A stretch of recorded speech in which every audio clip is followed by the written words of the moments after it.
भाइयों बहनों नमस्कार। All India anganwadi news channel में आपका स्वागत है। चैनल से जुड़ने के लिए नीचे दिख रहे रेड कलर के सब्सक्राइब बटन पर आपको सबसे पहले क्लिक करना है। फिर साइड में एक नोटिफिकेशन बेल यानी घंटी बन के आएगी, उस पर जब आप दबाएंगे तो 3 घंटी आपको दिखेंगी, जिनमें सबसे ऊपर आल वाली घंटी आप लोगों को दबा लेनी है। आंगनबाड़ी सेविका सहायिका मिनी बहनों, आज सुबह की सच्ची खबरों में आप सभी का स्वागत है। आपकी स्क्रीन पर कार्यालय महानिदेशक राज्य पोषण मिशन उत्तर प्रदेश से 5 अप्रैल को जो एक सरकारी आदेश जारी करके समस्त जिला कार्यक्रम अधिकारियों को उत्तर प्रदेश में भेजा गया है, जिसमें लिखा गया है कि कुपोषित बच्चों के परिवारों को मुख्यमंत्री निराश्रित और बेसहारा गोवंश आश्रय स्थलों से गाय उपलब्ध कराने के संबंध में है। आइए इस पर संज्ञान लेते हैं। पहले कराया जा चुका है, इस बार फिर से ये शुरू हो रहा है, तो एक बार इस पर फोकस डालिएगा। अभी 5 अप्रैल को कपिल सिंह जी जो निदेशक हैं आपके उत्तर प्रदेश में, उनके द्वारा यह लेटर जारी है। इसमें लिखा गया है कि 12 सितंबर 2020 द्वारा महिलाओं, बच्चों और अन्य आयु वर्ग के जो कुपोषण की दर को कम किए जाने के संबंध में कुछ दिशा निर्देश प्रदान किए गए हैं। उक्त शासनादेश के माध्यम से माननीय मुख्यमंत्री निराश्रित और बेसहारा गोवंश सहभागिता योजना के अंतर्गत कुपोषित बच्चों के पात्र एवं इच्छुक परिवारों को जिले में स्थापित एवं संचालित विभिन्न प्रकार के गोवंश आश्रय स्थलों से गाय उपलब्ध कराए जाने के निर्देश दिए गए हैं। माननीय मुख्यमंत्री निराश्रित बेसहारा गोवंश सहभागिता योजना के अंतर्गत गोवंश के भरण पोषण के लिए प्रति माह 900 रुपए की धनराशि निर्धारित की गई है। कुपोषित बच्चों के परिवारों का विवरण जिला कार्यक्रम अधिकारी के द्वारा पशुपालन विभाग को उपलब्ध कराया जाना है। पोषण के स्तर को बेहतर करने के लिए कुपोषित बच्चों के परिवारों को निराश्रित गोवंश आश्रय स्थलों से गाय उपलब्ध कराने संबंधी सूचना गूगल शीट पर तत्काल फीड कराना सुनिश्चित करें। तो अब एक सवाल आपसे है, सरकार 900 रुपया महीना गाय को खाने के लिए खर्चा दे रही है, वहीं अगर 1200 रुपया लाभार्थी को सीधा उसके हाथ पर आ जाए तो एक महीना एक लीटर उसको दूध मिल जाए। अब 1 लीटर दूध उसको आसानी से मिलेगा अगर कुपोषित परिवार को या कुपोषित बच्चे को, तो ज्यादा बेटर रहेगा, या 900 रुपए में आप सब जानते हो कि गाय भी 1 महीने बेचारी नहीं खा सकती। 900 रुपए से ज्यादा का एक गाय खाएगी, आप हर किसी को पता है। तो अब उसको चारा दाना सब कुछ करना पड़ेगा, वो करना भी होगा, फिर जाके मिलेगा और उसका भी खर्चा 900 से कहीं ज्यादा होगा। वो जो ज्यादा पैसा लगेगा 900 से ऊपर का, उसका खर्चा कहां से आएगा? और सरकार की योजनाओं में कभी कोई पैसा समय पर तो आता ही नहीं है। अब यहां पर जब मान लो महीना, 2 महीना, 3 महीना, 4 महीना, जैसे आंगनबाड़ी बहनों के मोबाइल का रिचार्ज का पैसा नहीं आता, अगर वैसे ही ये गाय को खाने का जो पैसा है वो भी अगर नहीं आया, तो उतने महीनों तक लाभार्थी परिवार पर जो है एक बोझ बन जाएगा उसको खिलाना पिलाना। इस तरह से तमाम समस्याएं हैं। वैसे तो आप अपनी राय कमेंट में दे सकते हो। अगर वाकई में कुपोषण ही मिटाना है, अगर इस उद्देश्य के साथ ये शुरू हुआ है, तो इससे बेटर था कि लाभार्थी को सीधा उतना पैसा दिया जाए या फिर उतने पैसे का उसको दूध दिया जाए। जो भी है XYZ, वो ज्यादा बेटर था बजाय इसके। खैर जो भी है, इससे क्या होगा, इससे गायों की जो दुर्दशा है वो भी सुधर जाएगी। इस मैटर को लेकर के इसको आगे बढ़ाया जा रहा है। वही बात करते हैं, यूपी में बच्चे और गुरुजी छुट्टा पशु पकड़वाएंगे, यानी पढ़ाई छोड़ करके सभी काम जो है यहां पर करवाए जा रहे हैं, चाहे वो आंगनबाड़ी वर्कर रहने हो, चाहे शिक्षा विभाग भी ले लो। अब उनसे जो मेन काम उनके हैं शिक्षा की तरफ उनको अग्रसरित करना, उसको छोड़ करके बाकी काम करवाए जा रहे हैं। मैनपुरी के सीडीओ ने आदेश जारी किए हैं, ऐसा बताया जा रहा। लखनऊ से एक खबर निकली है, दीप सिंह की जो है यहां पर रिपोर्ट है। अब उत्तर प्रदेश के परिषदीय स्कूलों के छात्र और गुरुजी छुट्टा पशुओं को पकड़वाएंगे। बीएसए और बीईओ इनका भी सहयोग वगैरह ये भी करेंगे। मैनपुरी के सीडीओ के ऐसे ही आदेशों से शिक्षक हैरान हो गए हैं। इसके अलावा और भी कई आदेश सीडीओ ने दिए हैं जो शिक्षकों को रास नहीं आ रहे हैं। उनका कहना है कि ऐसे ही पढ़ाई के अलावा शिक्षक इतने सारे काम कर रहे हैं, अब ये नया काम उनको सौंपा जा रहा है, ये आदेश भी रास नहीं आ रहा है। मैनपुरी के सीडीओ विनोद कुमार ने 23 मार्च को बीएसए और सभी बीईओ के साथ में बैठक की थी और उसमें ही उन्होंने मौखिक तौर पर कई आदेश दिए थे, जिसके बाद 31 मार्च को यह आदेश जारी किया गया। इसमें उन्होंने कहा कि हर महीने की 5, 15 और 25 तारीख को अभियान चलाकर निराश्रित गोवंश को पकड़े जाने के लिए अभियान चलाया जाएगा। इसमें सभी खंड शिक्षा अधिकारी, जिला बेस शिक्षा अधिकारी ये सहयोग करेंगे। साथ ही उन्होंने आदेश दिया कि परिषदीय विद्यालयों में शिक्षक मध्याह्न भोजन खुद खाते हैं तो उन्हें 25 रुपए प्रतिदिन के हिसाब से विद्यालय के खाते में जमा भी करने होंगे। तो भैया 25 रुपया अब टीचर महोदय भी जो है अपना जमा करेंगे डेली के हिसाब से।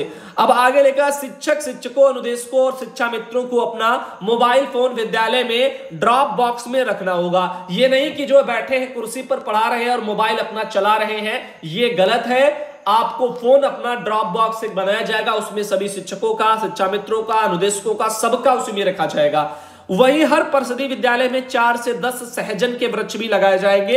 इसके लिए 7 रुपया प्रति पौधा पर जो है वह जिले के डीएफओ से हासिल कर सकते हैं। साथ ही साथ जो है यहाँ पर शहरों में भी छुट्टा पशु समस्या बन रहे हैं, पढ़ाई छोड़ सभी काम करवाए जा रहे हैं। आइए इस पर भी थोड़ा फोकस करते हैं। लिखा इस बारे में प्राथमिक शिक्षक जो है प्रशिक्षित स्नातक एसोसिएशन के प्रदेश अध्यक्ष विनय कुमार सिंह कहते हैं कि शिक्षकों को मोबाइल पर ही अपनी हाजिरी, बच्चों की हाजिरी, मिड डे मील से लेकर के पूरा ब्यौरा फीड करना होता है। मोबाइल ड्रॉप बॉक्स में रखवाने की बात कर रहे हैं। ऐसे में पढ़ाई छोड़कर बाकी सारे काम करवाए जा रहे हैं। अब छुट्टा पशु भी पकड़वाएंगे तो फिर पढ़ाई कब होगी? सहजन के वृक्षों के लिए धनराशि कहां से आएगी? इस बारे में कुछ नहीं बताया जो है गया है। मिड डे मील बच्चों के लिए है, हेडमास्टर का काम है कि वह जो यहां पर चक्कर दें। शिक्षकों के वहां भोजन करने का कोई प्रावधान नहीं है। अब शिक्षकों के 25 रुपए में भोजन का आदेश भी समझ से परे है। तो ये जबरदस्ती समझ लीजिएगा, एक भोजन जो है शिक्षकों और यहां पर सब पर लादा जा रहा है शिक्षा विभाग की तरफ से, और उसका जो पैसा है वो शिक्षकों के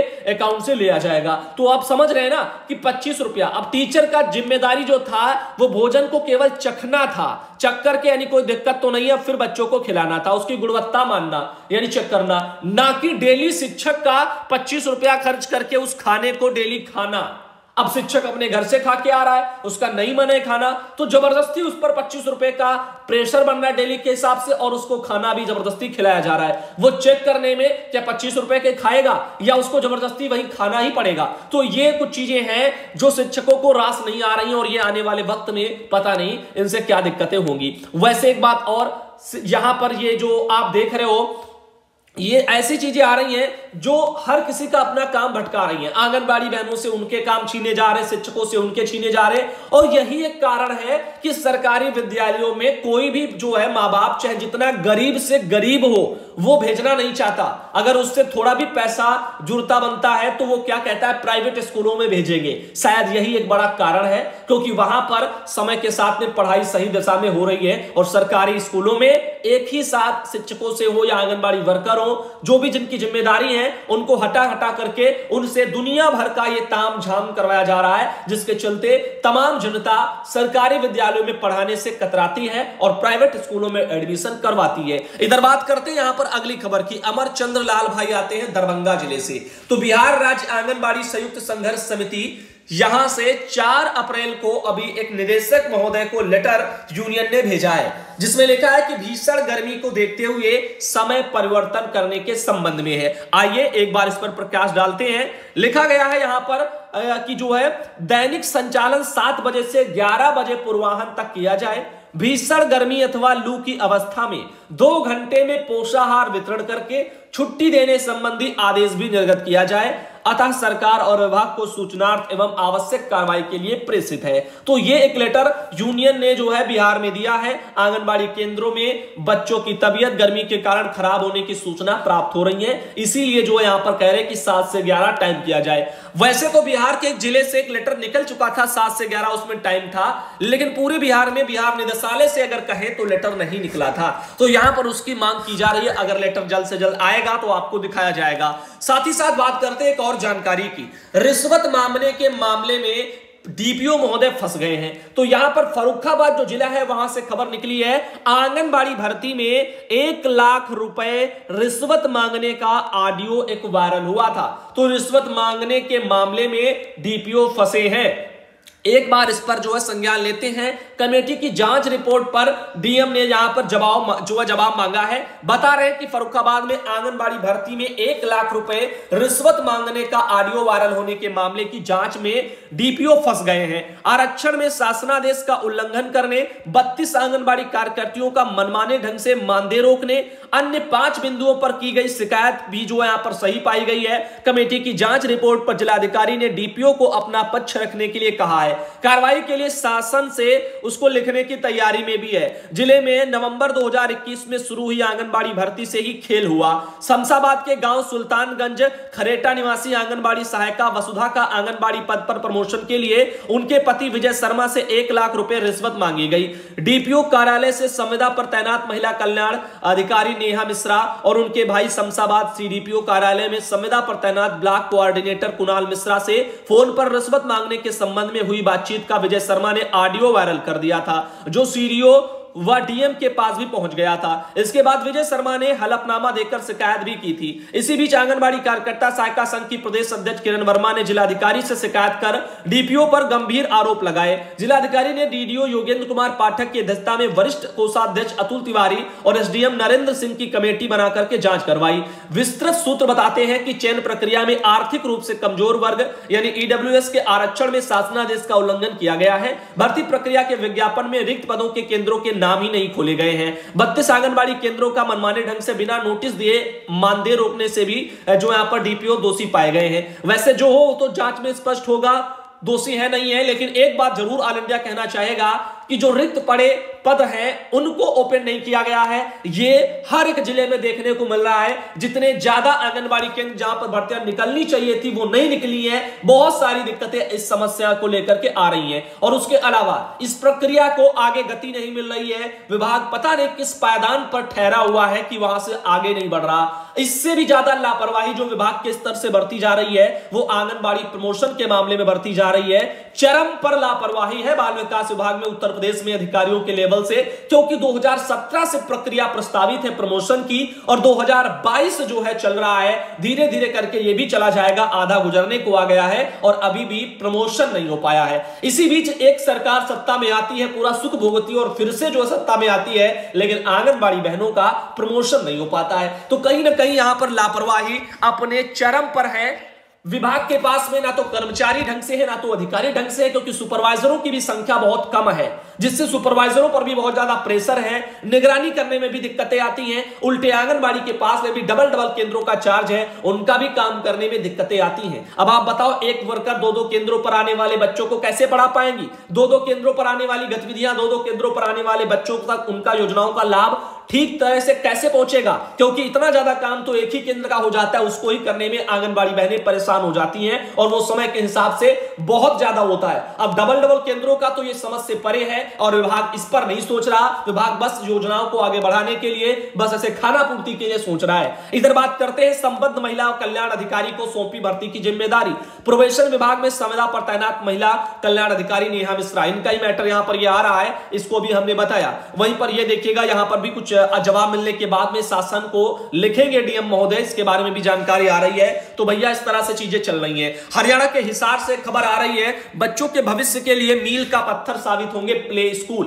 तो आइए देखते हैं, डॉक्टर दलाल जो है उनके द्वारा यहां पर ये जानकारी दी जा रही है। वहीं पर बात करते हैं, यहां पर आपको लोगों को दिखाना चाहेंगे, ये कुछ तस्वीरें वहीं से आ रही है जो आपकी जो है स्क्रीन पर दिख रही है हरियाणा के हिसार की। बताया जा रहा है कि सरकार ने शिक्षा के स्तर को सुधारने के लिए निचले स्तर से शुरुआत कर दी है। सबसे पहले प्रदेश के आंगनबाड़ी सेंटरों को प्ले स्कूल में बदल दिया गया है और यहां पर नारनौंद क्षेत्र जो पड़ता है वहां पर अलग अलग गांव में 14 प्लेवे स्कूल बनाए गए हैं, जिनका शुभारंभ शुक्रवार को सीडीपीओ अनीता दलाल ने गांव राखी शाहपुर में किया है। अब इन स्कूलों में ग्रामीण अंचल के छोटे छोटे बच्चे खेल में शिक्षा ग्रहण कर सकेंगे। इस तरह से तैयारियां हो रही हैं और आंगनबाड़ी वर्करों की ट्रेनिंग भी यहां पर दी गई है। या प्ले स्कूल निजी स्कूलों को टक्कर देने का काम करेंगे। कैसे टक्कर दे पाएंगे भाई?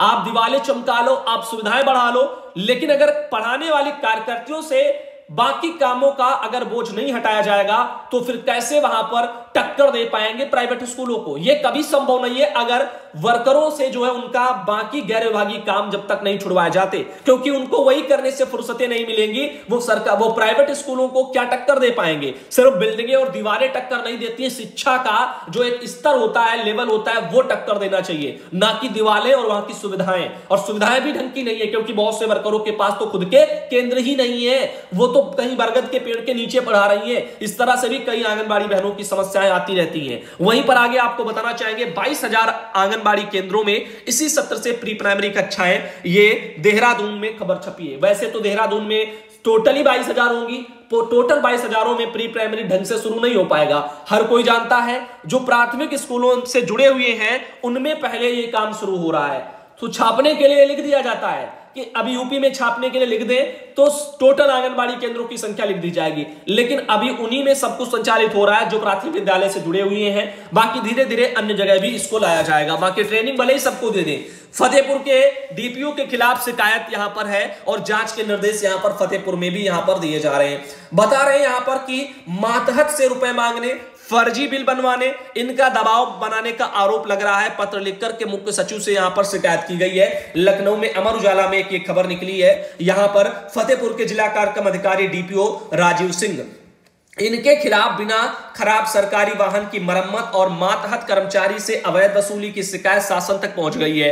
मुख्य सचिव ने बाल विकास सेवा पुरस्कार विभाग में वहां पर सचिव को जांच करने के निर्देश दिए हैं। शिकायत में 2 ऑडियो का हवाला दिया गया है। इसमें डीपीओ चालक व एक महिला कर्मचारी के बीच बातचीत का ब्यौरा है। ऑडियो में डीपीओ और महिला कर्मचारी से 20,000 रुपए की यहां पर रुपए मांगने और चालक को सही वाहन की जो यहां पर मरम्मत कराकर फर्जी बिल बनवाने के निर्देश यहां पर दिए जा रहे हैं। तो इस तरह से कुछ चीजें आ रही हैं, इनका जांच होगा, उसके बाद में देखा जाएगा कि वहां पर कौन दोषी पाया गया है। अनीता बहन आती है फतेहपुर से, उनके द्वारा एक फोटो बेची गई थी। तो आज सुबह के लिए हम इतने ही रखते हैं, अगले वीडियो में आप सबको मिलेंगे। हाँ, आज का वीडियो आपको कैसा लगा कमेंट करके भाइयों बहनों